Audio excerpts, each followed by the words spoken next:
So you just got your liquid scintillation vials from RAdata. What do you do next?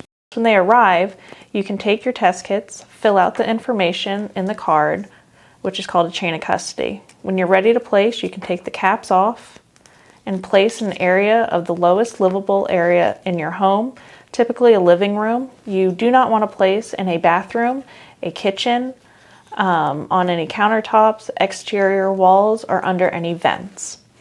When you take the caps off, make sure that you write down the date and time on your chain of custody and put the caps back in the box that they were shipped in.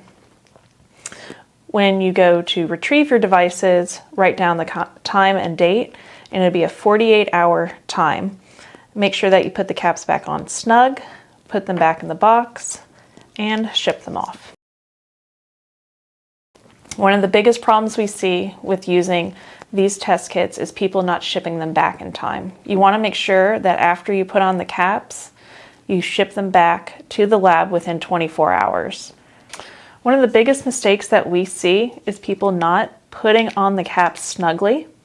The second is not filling out the chain of custody. We want to make sure that all of your information is on there, not only so we can give the reports back to you, but the reports are accurate. Making sure that the date and time is on there. That is very important for having a proper chain of custody and for RAdata, the lab, to provide accurate results.